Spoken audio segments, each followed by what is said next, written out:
భ్రష్టు పెట్టి కనుక అధికారానికి వచ్చాం. దానికి అందరూ బాధ్యులే, మనము బాధ్యులే, ప్రజలు బాధ్యులే, ఓటర్లు బాధ్యులే. నువ్వు ఓటుకి 3,000 ఇస్తావా, 4,000 ఇస్తావా, ఎప్పుడైతే నువ్వు అడుగుతున్నావో, నువ్వు ఓటు అడిగినప్పుడు నేను నీకు 3,000 ఇచ్చి కొన్ని లక్షల కోట్లు ఖర్చు పెట్టి నేను నీకు ఓట్లు కొనాల్సి వస్తుంది. ప్రజలందరినీ ఇప్పుడు వచ్చిన కాంగ్రెస్ పార్టీ మేము బాగా చూస్తున్నామని, అదేవిధంగా అందరికీ చేయూతనిస్తున్నాం, మేము ఇచ్చిన గ్యారంటీలన్నీ అమలు చేస్తాం, ఏదైతే గ్యాస్ సిలిండర్ అయితే ఏంటి, విద్యుత్కు సంబంధించి 200 యూనిట్లు విద్యుత్, అదే అంటున్నారు.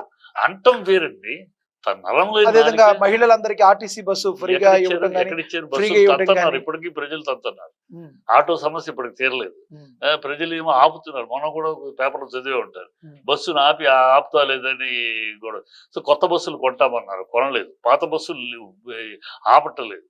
దీంట్లో చెప్పటం వేరు, ప్రాక్టికల్ గా కేటీఆర్ రేవంత్ రెడ్డి ఇద్దరిలో ద బెస్ట్ అంటే ఎవరు చెప్తారు? ఖచ్చితంగా కేటీఆర్.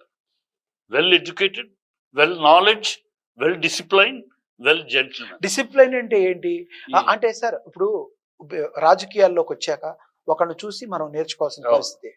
రాజకీయాల్లోకి వచ్చిన తర్వాత ఆడు ఈడు చిల్లర మాటలు, ఇలాంటి మాటలు కేటీఆర్ కూడా మాట్లాడు. మీరు అన్నారు చదువుకున్నారు, వెల్ ఎడ్యుకేటెడ్, సూపర్ అంటున్నారు. అంటే చదువుకోనోడు మాట్లాడినట్టే చదువుకున్నోడు కూడా మాట్లాడితే ఇప్పుడు ఒకటికి నేర్చుకుంటారు.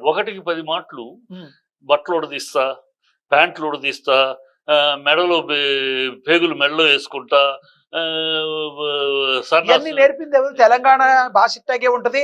లంగా లప్పంగి ఎన్ని మాటలు నేర్పింది వాళ్ళ డాడీ కాదా, కేసీఆర్ కాదా? చెప్తా. ఉద్యమం చేస్తున్నప్పుడు, ఆ 14 ఏళ్ళ ఉద్యమం చేస్తున్నప్పుడు భాష వేరు. ఉద్యమప్పుడు మాట్లాడతాం. ఎవరైనా ఏ ఉద్యమంలో చేసినా పరుష పదజాలం వాడతాం. ఉద్యమ భాష అది. అధికారంలోకి వచ్చినాక, పదవిలో కూర్చున్నాక, ఆ పదవి సీఎం అయినాక కేసీఆర్ గారు మాట్లాడిన బూత్ ఏదైనా ఉందో చెప్పండి. సీఎం అయినాక సీఎం అనేది యువర్ రిప్రజెంటేటింగ్ ఏ స్టేట్. 5 కోట్ల తెలంగాణ ప్రజలు నువ్వు ప్రతినిధివి. నీ భాష, నీ సంస్కారం, నీ కల్చరు ఆ స్థాయికి తగినట్టు ఉండాలి. అది ఏనాడైనా మెయింటైన్ చేశాడు ఈ సంవత్సరంలో రేవంత్ రెడ్డి అనే వ్యక్తి? ఏనాడైనా ఒక్క సందర్భం చెప్పండి. నోరు తెరిస్తే ఎక్కడ అసలు రేవంత్ రెడ్డిని సీఎం గా మాట్లాడారు? వీళ్ళెవరన్నా ఒక సీఎం ని ఇలా గౌరవించాలి. ఒకటి చిట్టిబాబు గారు, ఇప్పుడు మా ఇంటి నుంచి మీకు ఎంత దూరం, మీ ఇంటి నుంచి మా ఇల్లు అంతే దూరం కదా. గౌరవం అనేది ఇచ్చిపుచ్చుకోవాలి.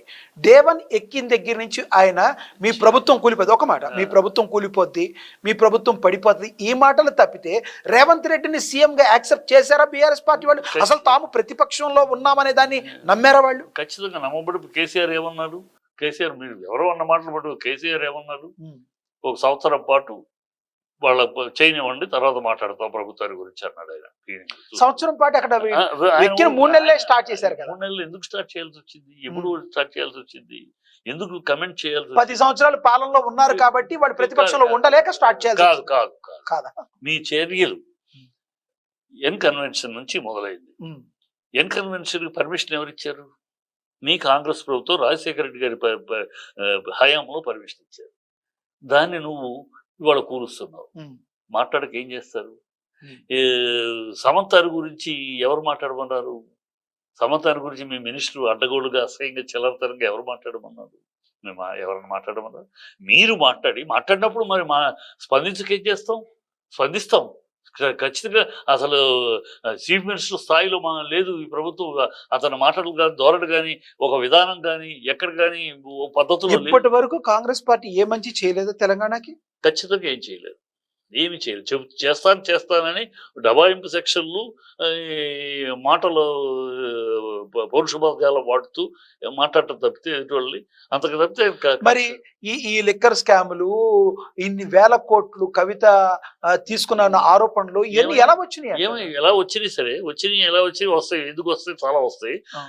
మరి అధికారంలోకి వచ్చి 1 year అయింది కదా. చిట్టిబాబు గారు మీరున్నారు, మిమ్మల్ని చిట్టిబాబు గారు మీరున్నారు, మిమ్మల్ని తీసుకెళ్లి పోలీసులు జైలు ఎందుకు పెట్టలేదు? మీరేం చేయలేదు కాబట్టి మీ మీద ఎటువంటి ఎలిగేషన్స్ లేవు కాబట్టి మిమ్మల్ని జైల్లో. ఇవాళ పోలీస్ వ్యవస్థ ఎట్లా ఉందంటే అధికార పార్టీకి తొత్తులుగా ఉన్నారు.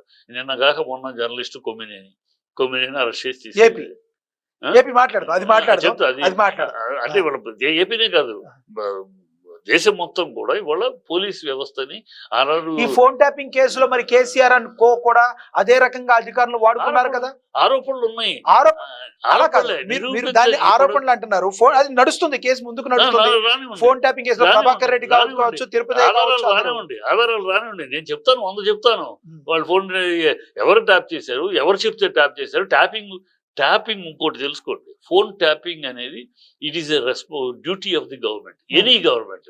ఇవాళ రేవంత్ రెడ్డి ట్యాప్ చేయట్లేదా, బట్టి విక్రమార్క ఫోన్ ట్యాప్ చేయట్లేదా, ఉత్తమ్ కుమార్ రెడ్డి, కోమటిరెడ్డి వెంకటరెడ్డి ఫోన్ ట్యాప్ చేయట్లేదా, చేయలేదని చెప్పండి. ట్యాపింగ్ గవర్నమెంట్ చేస్తా ఉంటుంది. ఎందుకు చేస్తుంది గవర్నమెంట్? అది ఎక్స్టెన్షన్ అయ్యి పొలిటికల్ వెళ్తుంది. Normal duty of the government.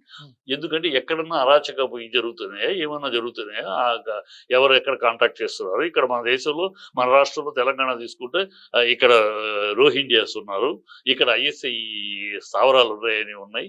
So ఇవన్నీ మతకలకి అవకాశాలు ఉన్నాయి కనుక ఆటోమేటిక్గా ఫోన్ ట్యాప్ చేస్తారు.